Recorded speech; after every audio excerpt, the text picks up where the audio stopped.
Spoštovane profesorice, spoštovani profesori slovenščine. Moje ime je Aleksandra Lutar Ivanc in sem urednica učbenikov za slovenščino. Dobrodošli ponovno v družbi založbe Mladinska knjiga.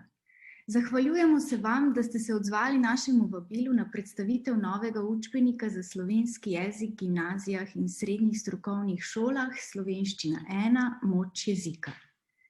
Prvi del učbenika z vajami smo pospremili v tiskarno z besedami avtorja koncepta in najaktualnejšega sodobnega jezikoslovca, dr. Kozme Ahačiča, ki pravi: Če želimo razumeti sodobni knjižni jezik, moramo poznati njegovo zgodovino, razumeti okoliščine, v katerih nastaja, opazovati njegovo realno rabo in vedeti, kako deluje njegov sistem.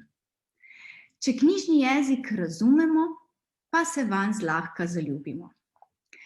Novi učbenik Slovenski prostor prinaša prelomnico pri poučevanju materinščine, saj vsebino podaja z novim sodobnim jezikovno-didaktičnim konceptom. In sicer, učbenik z vajami za prvi letnik uvodoma vsebuje strnjeno ponovitev jezikovnega, slovničnega in pravopisnega znanja iz osnovne šole. Sledi obravnava snovi po učnem načrtu, vsako poglavje pa se zaključi z vajami za ponovitev. Na koncu prvega in drugega dela učbenika je še celostna razčlemba neumetnostnega besedila. Za vse vaje in razčlembi neumetnostnih besedil pa so na koncu učbenika tudi rešitve. Učno gradivo je zasnovano tako, da pri dijakih krepi občutek, da iz letnika v letnik gradijo svoj jezik kot povezan sistem jezikovnih enot. Dijaki obenem učinkovito usvajajo veščine kritičnega opredeljevanja ter argumentirano poustvarjajo in aktualizirajo različne vsebine, s pomočjo katerih postopoma postajajo suvereni tvorci besedil in vešči govorci. Učbenik premišljeno upošteva razporeditev snovi in vsebin v okviru predvidenega števila ur, tako da je ob novih vsebinah tudi dovolj časa za kakovostno pripravo na maturo. Učno gradivo bo imelo tudi interaktivno nadgradnjo za profesorje na učimte.com in dijake na iučbeniki.mk.si s sodobnimi načini učenja jezika z interaktivnimi aplikacijami in spletnimi povezavami do jezikovnih vsebin po meri dijakov. Tako ima vsak učbenik dodano kodo za dostop do interaktivnih vsebin. Učbenik moč jezika bo potrjen tudi pri strokovnem svetu. Vkolikor bodo dijaki pri pouku imeli svoj lastni izvod učbenika, bodo vaje lahko reševali vanj. Če pa imate v šoli učbeniški sklad in bo dijak imel učbenik izposojen, bo vaje reševal lahko v zvezek. Naslednje smo tudi v učbeniku opozorili v opombi pred vajami. Avtorji novega učbenika prihajajo tako iz znanstvenega kot iz srednješolskega okolja in imajo najbolj pristen stik s pedagoško realnostjo. Izredni profesor dr. Kozma Ahačič je avtor koncepta novih učnih gradiv. Je sodobni slovenski jezikoslovec, ki razmišlja in se ukvarja z jezikom s posebnim občutkom in spoštovanjem do tradicije razvoja slovenščine. Je predstojnik Inštituta za slovenski jezik Frana Ramovša in vodja inštitutskega raziskovalnega programa, kjer vodi več različnih projektov. Eden najbolj prepoznavnih je zagotovo vodenje in urejanje jezikovnega spletnega portala Fran s sodobnimi slovarji in pravopisom. Je tudi avtor številnih jezikoslovnih publikacij, člankov, priročnikov in esejev razmišljanj o jeziku. Dr. David Puc je dolgoletni profesor slovenščine na Škofijski klasični gimnaziji v Ljubljani in je avtor strokovnih člankov in učbeniških gradiv. Dr. Irena Krabž-Vodopivec je dolgoletna profesorica slovenščine na Škofijski gimnaziji v Vipavi. Upravlja tudi raziskovalno in svetovalno vlogo pri aktivnostih Zavoda za uporabno slovenistiko Trujina, povezanimi z analizo in izdelavo pedagoško naravnanih jezikovnih virov za slovenščino. Je tudi avtorica številnih drugih jezikoslovnih publikacij in gradiv. Prvi del novega učbenika Moč jezika je že izšel in je že na voljo, tako da si ga lahko ogledate tudi v živo. Ukolikor vas naši svetovalci na terenu še niso uspeli kontaktirati, nam pišite na učbenik@mkz.si in vam bomo z veseljem poslali učbenik, da si ga v miru ogledate. Danes sta z mano dr. Kozma Ahačič in dr. David Puc, ki bosta z vami podelila svoje misli ob izidu prvega dela učbenika Moč jezika, in sicer zakaj je novi učbenik prelomnica za poučevanje materinščine v slovenskem prostoru in kako uspešno vpeljati novo gradivo v vaš pedagoški proces z dijaki. Tako, sedaj pa najprej vabim k besedi prvega govorca, dr. Kozmo Ahačiča. Vas pa vabim, da vkolikor imate kakršnokoli vprašanje v povezavi s predavanjem oziroma novim učnim gradivom, da nam pišete, mi pa vam bomo na koncu webinarja nanje odgovorili. Izvolite, dr. Kozmo Ahačič. Dober dan, vse vas lepo pozdravljam. Mislim, da je to, da se zdaj srečujemo prek spleta, najlepši dokaz, kako se je svet spremenil. Ne samo v zadnjem letu zaradi epidemije, ampak zlasti v zadnjih 20 letih zaradi pospešene digitalizacije. Mnogi mladi, kakor zelo dobro lahko opazujete sami, iz leta v leto, iz generacije v generacijo, berejo več, celo pišejo več kot kdajkoli. Ampak manj je branja kvalitetnih besedil, več je branja manj kvalitetnih besedil in konec koncev je več urjenja v napakah. Celo objavljamo več, vendar objavljamo več nekvalitetnih besedil. In zato je manj občutka za jezik. Rezultat je ta, da je vse težje učiti in da se mnogi, ki se ukvarjamo na tak ali drugačen način z jezikovnim poukom slovenščine, sprašujemo, kaj je novi recept za nove čase. Po drugi strani pa vemo po mnogih mednarodnih analizah, da je pouk na veliki večini osnovnih in srednjih slovenskih šol, pouk slovenščine, izjemno kakovosten. Vemo celo to, če gremo pogledat vse učbenike za osnovno šolo, da se učenci že v osnovni šoli naučijo ogromno jezikovne snovi. Vseeno pa, ko pridejo k vam na srednjo šolo, opažate velike luknje v znanju, kot da se ne bi nič učili. Problem namreč ni v pouku, ni v snovi, ampak je v načinu sprejemanja te snovi.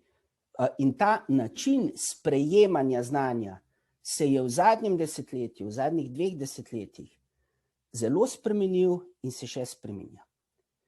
Sam sem o tem močno razmišljal zadnja leta in se poglabljal v najrazličnejše analize.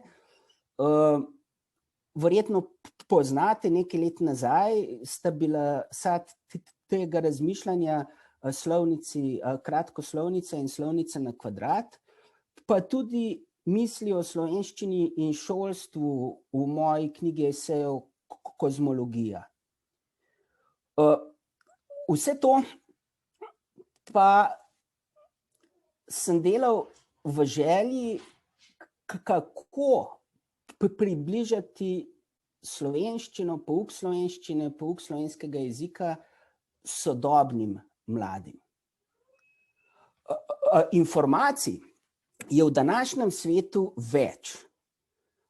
Zato ne pozabljamo zgolj tistega, kar razumemo. Učenje brez razumevanja je vse manj učinkovito.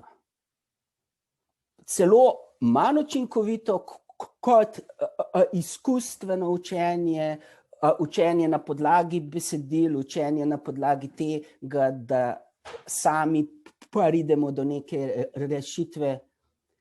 Hkrati pa opazujemo, da se učenci vse raje učijo tako, da se zgolj nekaj napifljajo. Zakaj? Zato, ker so navajeni na hitre rezultate. Dobro, torej, zapomnimo si tisto, kar razumemo. Hkrati pa je bistvenega pomena v sodobnem času povezanost informacij. Ne znanje osredotočeno na podrobnosti, ampak znanje, ki omogoča nalaganje nadaljnjega znanja. Tu največkrat omenim primer atlasa pri geografiji. Celoten pouk geografije je zgrajen na tak način, da večino snovi pozabiš. Ne pozabiš pa tega, kaj je značilno za določen kontinent in za določen del nekega kontinenta. In ko na ta kontinent potem uvrstiš državo, pa mesto, se preprosto znajdeš in se začneš tudi zavedati svojega nekdanjega, že napol pozabljenega znanja. In tudi slovenščina je v resnici zgrajena na tak način. Tudi slovenščina lahko izkoristi to svojo prednost. Seveda pa se mora vsak učbenik, vsak način poučevanja tega dobro zavedati. Na primer, ena takšnih stvari je vejica. Če dijaki že v prvem letniku ne ponovijo svojega znanja o odvisnikih in priredih, potem skoraj 2 leti vadijo postavljanje vejice po občutku. Mi imamo občutek, da vadimo, ampak v resnici ne vadimo, vadimo občutek. Slovenska vejica pa je izrazito razumska. No, in vse to skuša reševati ta novi učbenik. Gre za precejšnjo spremembo v konceptu glede na druge učbenike, čeprav se v resnici ne spremeni kaj zelo veliko. Spremenijo se samo nekateri bistveni manjši poudarki. Lahko rečem, da imamo v Sloveniji veliko učbenikov, 2 srednješolska sem tudi recenziral in mnogi so dobri. Je pa to edini učbenik, ki je povsem po mojem okusu. In prvi, v katerega res verjamem. Skratka, v ta koncept verjamem, naj si gre za več jezikovnega znanja za življenje ali pa za boljši uspeh na maturi. Vse verjetno ste opazili, da se tudi matura na podlagi spoznanj jezikoslovcev, matura iz slovenščine spreminja v smer večjega poznavanja, razumevanja slovničnega ustroja slovenščine in v smer večjega občutka za sodobno dogajanje tudi na področju besedilnih vrst. Zlasti pomembno, na primer, z tega vidika se mi zdi v prvem zvezku učbenika poglavje o knjižnem jeziku in drugih socialnih zvrsteh slovenskega jezika. To je namreč pa res prvi slovenski učbenik, ki vsebuje sodobno razvrstitev socialnih jezikovnih zvrsti. Doslej smo obravnavali socialne jezikovne zvrsti po shemi Jožeta Toporišiča iz leta 1976, ki je bila posneta po češki shemi iz 50 let. Torej, po konceptu, ki je star zdaj že 70 let. Prav razumevanje, kako uporabljati pravi jezik ob pravi priložnosti, pa je tisto, kar bo v prihodnosti ključno. Pomembna novost tega učbenika je tudi pogled v znanost, pogled v slovenščino kot izziv za razmišljanje. Skratka, ne nekaj, kar se naučimo, ne nekaj, kar je spretnost, ampak nekaj, kar je tisto, kar vi najbolje razumete. Zato pa smo vsi nekako se predali slovenščini in jo imamo enako radi. Besedila v učbeniku so krajša, kar pomeni, da izgubimo manj časa, dosežemo pa isti učinek. No, in če še enkrat za konec povzamem značilnosti tega učbenika, kot jih vidim sam, vselej imajo dijaki vpogled v celoto, v celotno snov. Tudi, če pozabijo podrobnosti, kar je normalno. Potem se učbenik v celoti navezuje na mojo slovnico, kar pomeni, da je delo za dijake še lažje. Slovnica bo zdaj tudi, mislim, je že tudi čisto prosto dostopna na internetu in to pomeni, da lahko vedno vsako stvar umestijo v priročnik in se s tem vadijo tudi za življenje. Kot smo rekli, ta učbenik skuša poučevati iz razumevanja. Zato ni tak problem, če kako pravilo pozabimo. Ostane nam namreč občutek za delovanje sistema, ravno tisto, kar dijaki zdaj izgubljajo. Tisto, kar imenujemo občutek za jezik. Naprimer, glasoslovje, kar se zdi najbolj abstraktna možna snov. Če se naučimo, kako in zakaj ločujemo glasove, ne zato, kateri so, potem je čisto vseeno, tudi če pozabimo vse strokovne izraze. Vedeli bomo, kaj posamezen glas pomeni za naš jezik. Ali pa pravopis. Zakaj pišemo veliko in malo začetnico? Zakaj imamo določene izjeme? Tudi če pozabimo izjeme, ob poznavanju vzroka lahko takšno izjemo celo rekonstruiramo in spet delujemo po občutku. Samo ta občutek je utemeljen na zelo trdnem znanju. Če sklenem, sam mislim, da je ta učbenik pot za slovenščino na dolgi rok. Mislim, da bo potreboval kako leto, da sprehodi.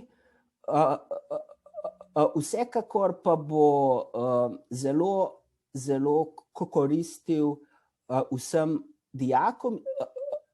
In jaz mislim, da bo tudi vam zelo zanimiv izziv. Najlepša hvala. Hvala, dr. Kozma Ahačič, za ta uvod. Zdaj pa pojdimo kar v šolske klopi, David, najboljš. Izvolim. Ja, najlepša hvala za besedo. Lep pozdrav tudi z moje strani vsem obiskovalcem oziroma udeležencem. Smo veseli, da imamo vaš obisk danes, kar pomeni, da se zanimate, da vas zanima novo gradivo, kaj je novega na voljo za naš pouk slovenščine in za naše dijake.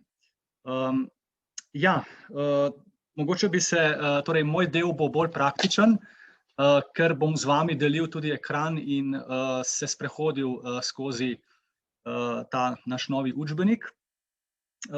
Sem pa nekako razmišljal, s čim bi začel in mislim, da sem pravzaprav za sodelovanje pri tem učbeniku se odločil zato, ker sem nekako izhajal iz svojega načina oziroma iz svojega pouka. Torej, kako jaz učim, pa mislim, da nas je veliko, ki nekako se pouka lotimo, se pravi z neko motivacijo oziroma z neko zabavno motivacijsko napovedjo tega, kar bomo potem skupaj z dijaki počeli. Tukaj dostikrat pride v upoštev kakšno kratko, poudarjam kratko, tako obvladljivo besedilo, ki se mi zdi, da mora biti ciljno že usmerjeno v tista poglavja, ki bodo potem obravnavana. Potem pa sledi ta snov, se pravi ta jedrni del, recimo z razlagami, ki so neko bistvo oziroma tista osnova, tisti temelj, ki naj bi ga dijaki, na primer, znali oziroma ga nesli potem naprej skozi vsa 4 leta in naš cilj bi bil, da tudi preko teh 4 let. No in zdaj dejstvo je, da nekako v učbenikih, ki so na voljo, sem to postopnost recimo pogrešal mogoče. No? In se je dostikrat dogajalo, da sem potem recimo poleg učbenika delal pravzaprav tudi malo po svoje oziroma kakšne stvari prirejal, preskakoval, se vračal in nisem imel dobrega občutka. No? Če potem rečem tako, ne, po tej snovi oziroma razlagi, ki mora biti tudi za dijake, bi rekel, dojeta kot bistvo, ne, sledijo potem vaje. Jaz sem nekako izhajal iz tega in tudi v samem učbeniku imamo tako, da vaja mora biti neposredno po razlagi snovi in ta vaja je lahko tudi drill vaja, se pravi, nikakor ne takoj v neko avtentično, recimo, rabo jezika, v besedilo, čim bolj pristno in tako naprej, ker se mi zdi, da potem smo izgubili tisto, kar smo prej zgradili. Ne? Torej neka vaja, neko utrjevanje in šele potem recimo besedilo, avtentični primeri, recimo, kjer pa mora dijak že seveda pokazati tudi neko višjo obliko znanja, rabo znanja in tako naprej. Se pravi, ali so to razčlembe, ali so to že bolj kompleksne naloge in drugo. No in ravno ta razpršenost, recimo, snovi oziroma neka morda včasih nepreglednost, recimo, no, vsaj za ta moj vidik pouka, me je nekako nagovorila, no, oziroma iz tega sem izhajal in si nekako zamišljal skupaj z doktorjem Ahačičem in z doktorico Krapš Vodopivec, smo potem stopili nekako torej skupaj in oblikovali ta novi učbenik. Tako, zdaj bi pa mogoče jaz predlagal, da bi kar šli torej deliti ta ekran. Samo trenutek.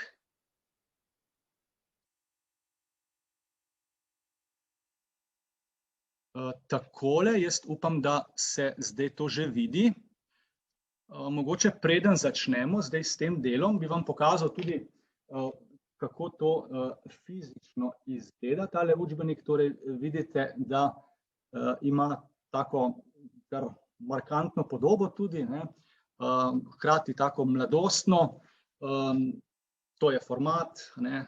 Torej smo včasih, ko je treba vse preko kamere pokazati, takole to izgleda. No, to je prav sveže, no, je ravno iz tiskarne.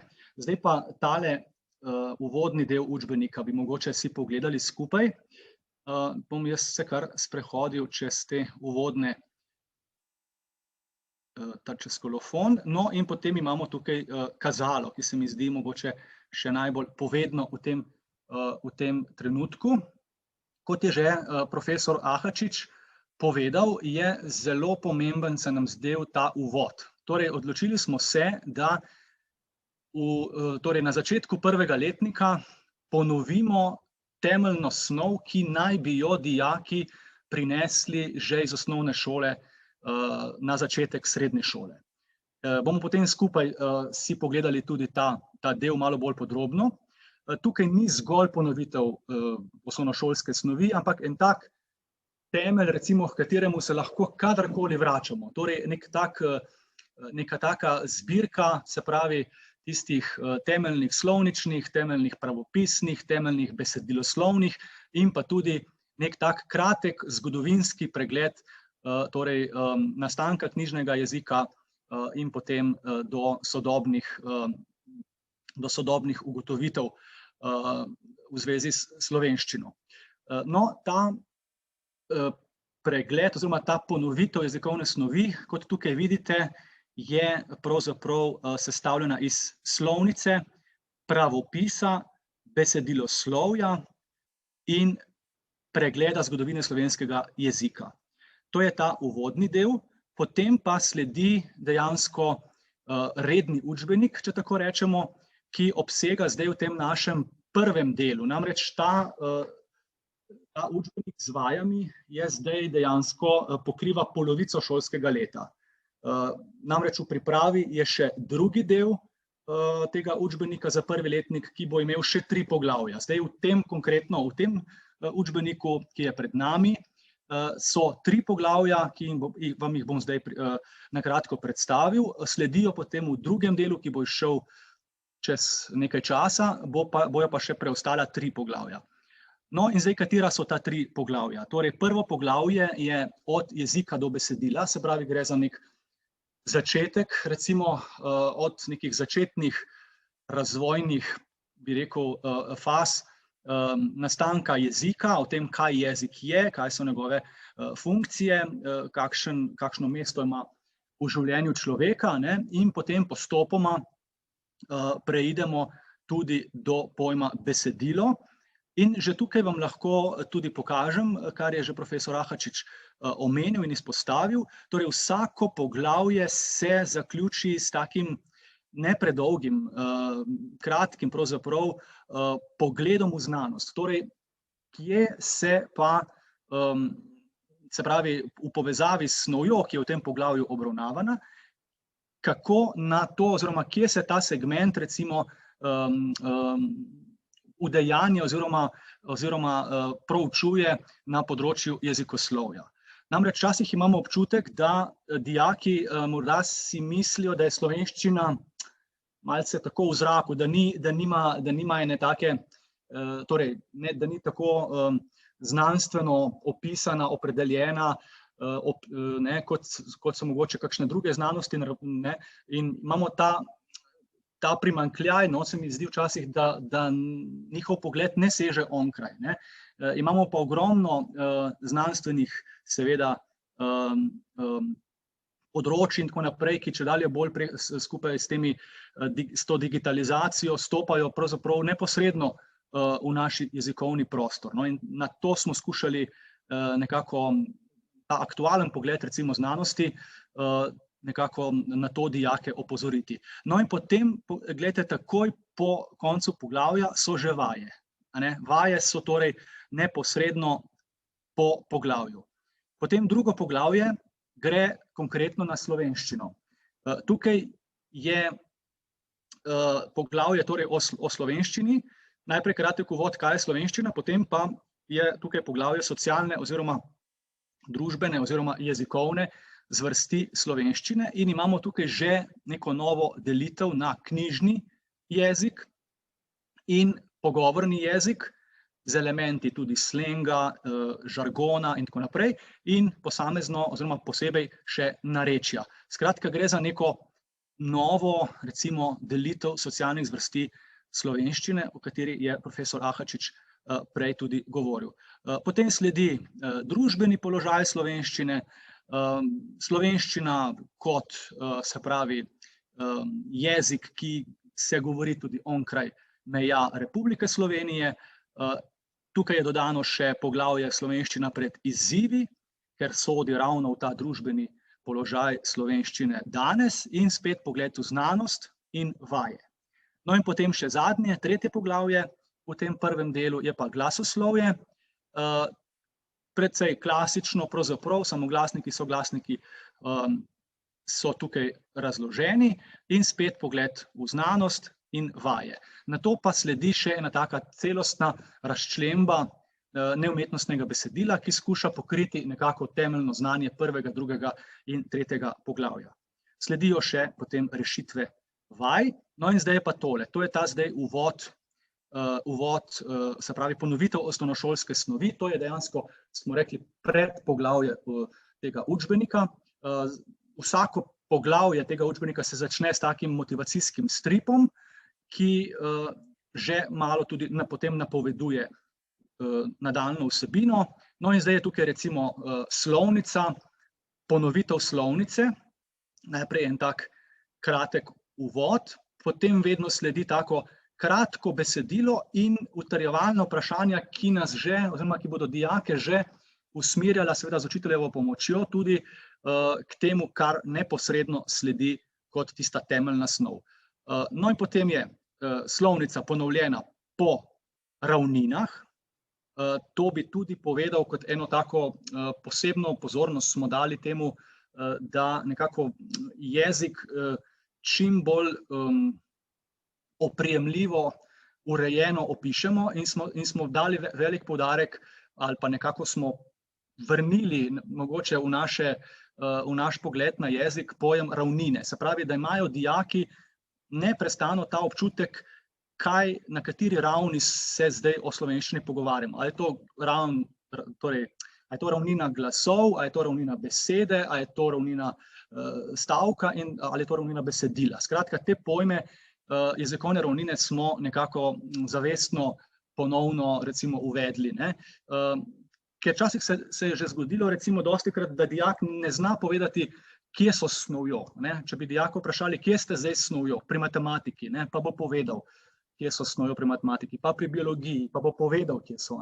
Pri slovenščini imam včasih občutek, da ne vedo, kje so s snovjo, da delajo zdaj to, pa tisto, pa nekaj so povedali še o tistem. Skratka, ta urejenost se mi zdi, da je ena vrednota tudi tega učbenika. Torej, glasoslovje se zdaj, to je ponovitev dejansko, ali pa zelo strnjeno je to, to je pravzaprav tisti temelj, ki naj bi ga z osnovne šole prinesli v prvi letnik. Potem je besedoslovje, spet taka nekak ponovitev, recimo, seveda tudi kakšno spoznanje je tudi novo, ampak ni tukaj še kakšnih razlag, to je bolj en tak, se pravi, namenjeno je to temu, da bi se lahko dijaki neprestano na to nanašali. Potem je ponovitev oblikoslovja, tega je malo več, ampak gre dejansko za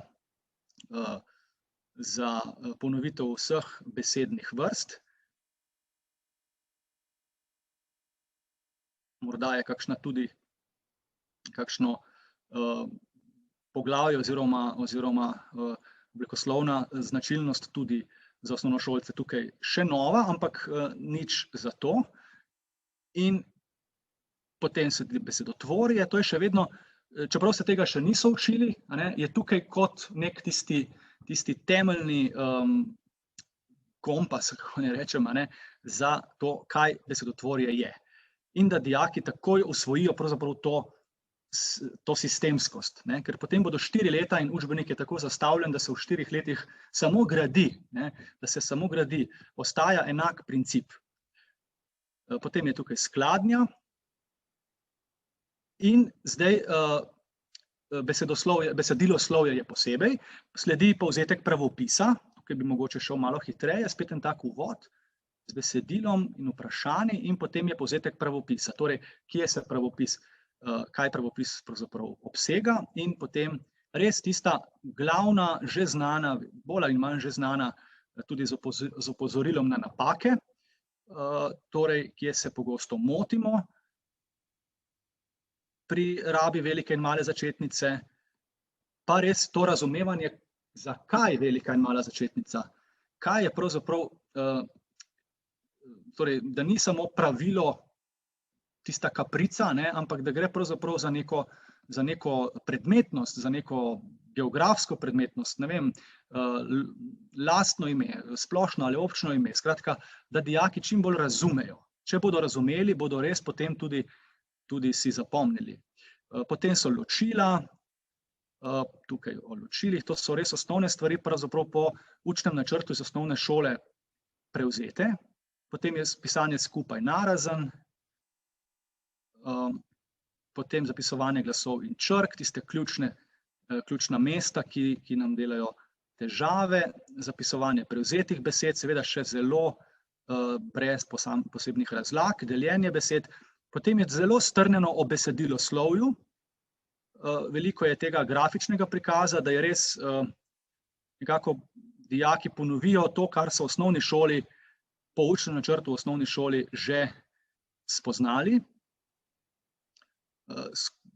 Torej, naši oblikovalci so skušali tudi nekako biti prijazni v tej postavitvi oziroma v oblikovanju učbenika. Mislim, da je to jim kar uspelo. Potem je to še vedno povzetek, tak strnjen povzetek zgodovine oziroma razvoja slovenskega jezika z res tistimi ključnimi dejstvi.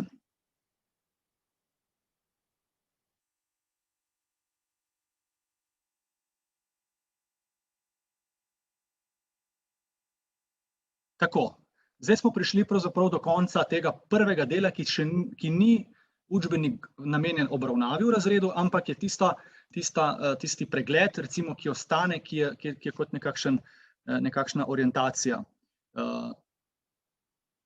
Tako, zdaj pa prvo poglavje.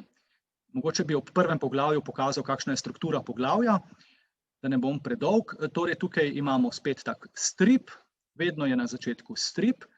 No in potem je tak kratek začetek, napoved pravzaprav snovi, potem je en tak razmislimo, torej ena taka, bi rekel, nekaj vprašanj, ob katerih s pomočjo učitelja dijaki ciljno razmišljajo, se pravi o jeziku v tem primeru, potem sledi kratko besedilo, in razmislek ob besedilu spet usmerjeno v to, kar sledi. In zdaj je ta rumeni del, recimo, je tisti temelj, tisto, do česar želimo neko učno uro, recimo, pripeljati našo razlago oziroma našo uro slovenščine.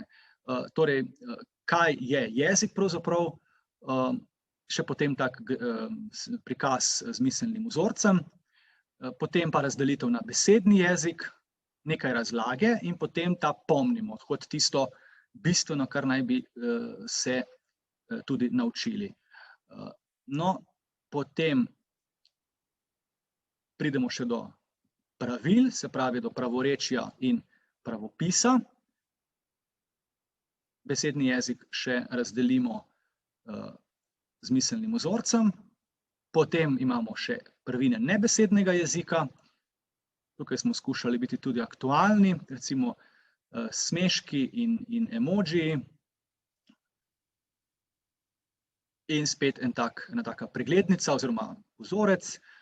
No in zelo pomembno se mi zdi tukaj na začetku prvega letnika, v prvem poglavju uvedemo ta pojem jezikovne ravnine, jezikovna enota in se potem recimo tukaj ob enem besedilu, kratkem besedilu, skušamo recimo z dijaki opazovati, kako pravzaprav lahko eno kratko besedilce opazujemo na različnih ravneh. In mislim, da če dijaki to usvojijo v prvem letniku, glasoslovje, besedoslovje, oblikoslovje, da ker te pojme srečujejo tudi pri angleščini, tudi pri drugih tujih jezikih, da potem imajo eno varnost, eno orientacijo, eno zanesljivost, urejenost in mislim, da lahko si obetamo, da potem jezikovnega znanja nekaj tudi ostane. Tako da imamo to tukaj poudarjeno. In še ta pomnimo z razlago torej jezika kot sistema. Potem imamo tukaj eno tako hitro utrjevalno vajo. To še niso tiste vaje kot vaje, a ne tisto pride posebej, to so vaje med razlago. Se pravi, to bi recimo bilo še med samo uro, da se stvar takoj utrdi. Imamo tukaj eno besedilo o Dragu Jančarju, recimo, in pa potem naloge na različnih jezikovnih ravninah, zelo kratke, take, da lahko dijaki to rešijo že z znanjem, ki ga imajo. In pravzaprav znanje, ki so ga v osnovni šoli že dobili, lahko pravzaprav ga postavijo v neko urejeno strukturo in ga s tem tudi razumejo, verjetno, ne. Tako, in potem še kaj je besedilo mogoče, od nekega nebesedila pridemo do ugotovitev, kaj je pa zdaj besedilo kot tista, recimo, krona ali pa nekako cilj, rezultat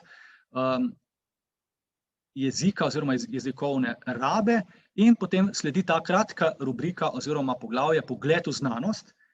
Tukaj smo na začetku seveda najprej o jezikoslovju spregovorili, kaj to je, katere veje oziroma podznanosti imamo v jezikoslovju, kdo so glavni jezikoslovci slovenski, recimo en tak kratek pogled, ki gradi tudi to zavest pri dijakih, da je jezikoslovje seveda zelo pomembna in razvita tudi seveda znanost, ki se ukvarja s slovenščino.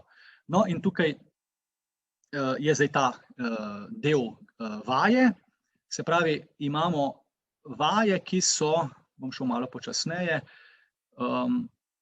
ki sledijo razlagi v samem poglavju. Se pravi, ko naprimer imamo drugo, tretjo uro, recimo po vrsti smo v nekem poglavju, lahko tisti del zvadimo recimo z nalogami, ki se nanašajo na pravkar obravnavani del snovi. Se pravi, vaje sledijo dejansko obravnavi.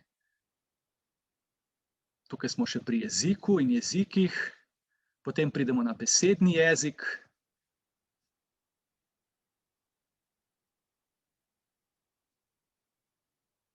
Potem so tukaj že pravila.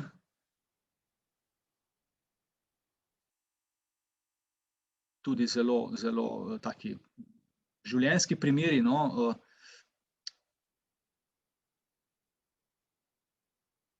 kjer lahko to pravilo tudi nekako ozaveščamo.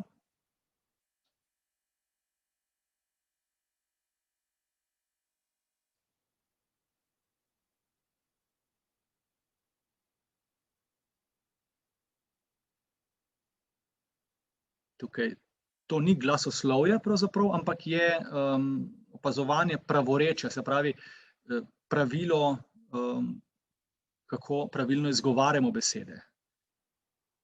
Seveda pa to posebej pri glasoslovju, poglavju glasoslovja, ki potem sledi kasneje še, se pa tam bolj natančno s tem ukvarjamo. Tudi, torej to so te naloge, tukaj so še vse pravila, potem je že velika začetnica tudi kot pravilo. No in potem pride do nebesednega jezika.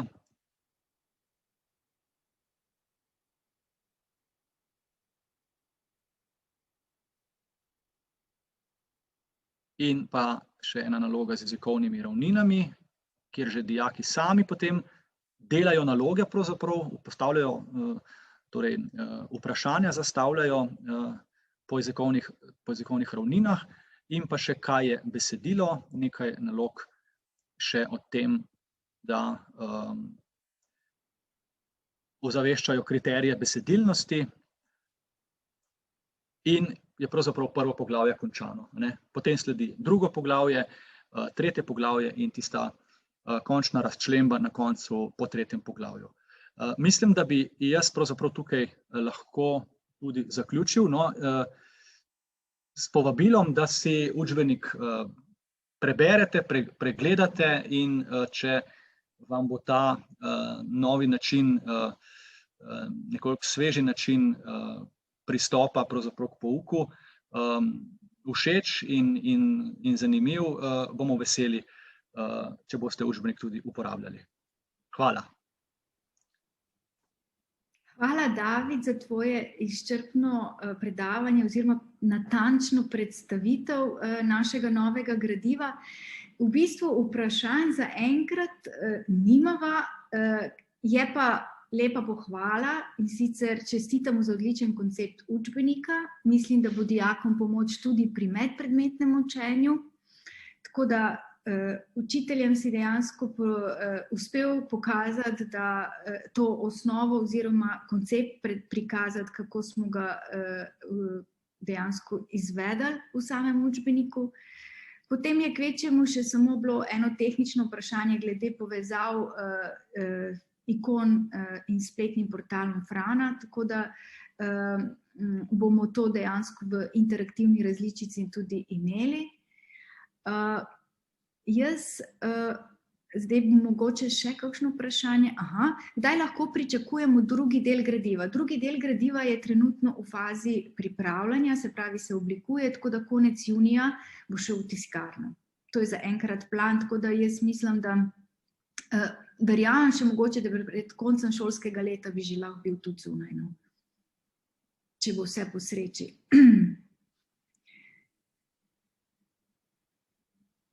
Zdaj pa dobivava vprašanja, tako da malo bova še odgovorila. In sicer sprašujejo, na naši šoli starši nadzorujejo učiteljevo delo. Kolikšen del učbenika in DZ-ja uspejo dijaki v šolskem letu predelati in rešiti naloge? Kako presojate to novo gradivo glede na ta kriterij? Ti si dejansko profesor, učiš, kakšen občutek imaš? Jaz mislim, da si izhaja iz svojega občutka in mislim, da dejansko boš to lahko realiziral.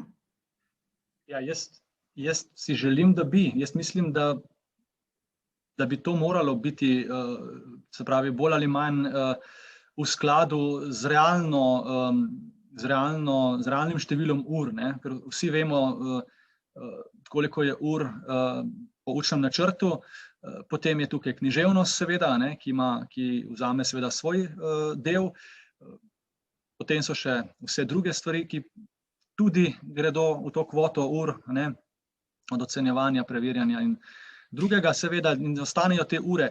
Ampak jaz mislim, in ideja je bila pravzaprav ta v ozadju, no, da se, torej, vaje so zelo ciljno usmerjene, no. Se mi zdi, ko se en del snovi obravnava v šoli,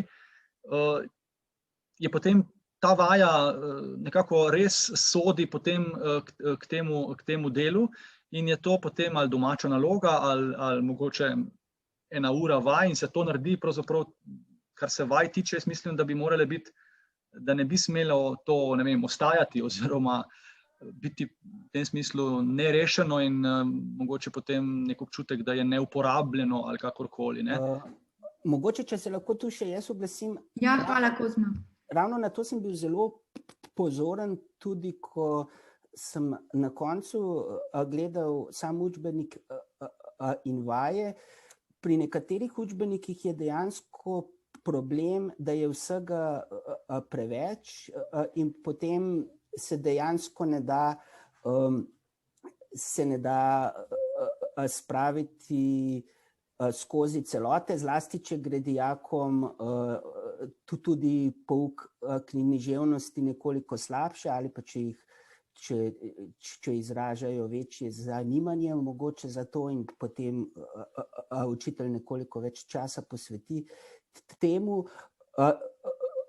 In tu sem prepričan, da gre za način obravnave, ki ne samo da omogoča predelavo vsega, ampak tudi učitelju zelo dobro omogoča, da se do neke mere prilagaja sposobnostim dijakom.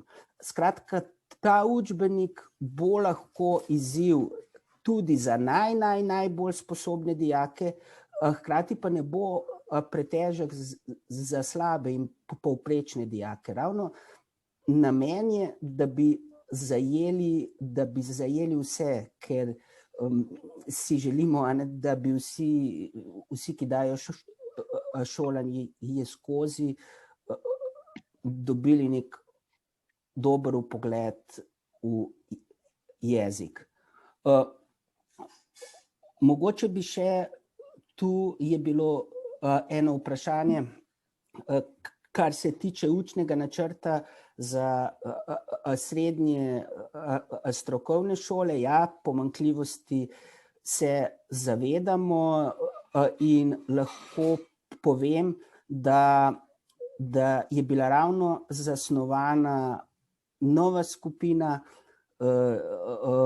za prenovo učnih načrtov, ki ne bo spreminjala nič dramatičnega, ampak tudi celotno zasnovo pouka slovenščine nekako popeljala v to smer. In pa potem še, kar se tiče izrazja, tu skušamo biti sodobni, sprememb v terminologiji je zelo, zelo malo, je pa izraz naselbinsko in nenaselbinsko ime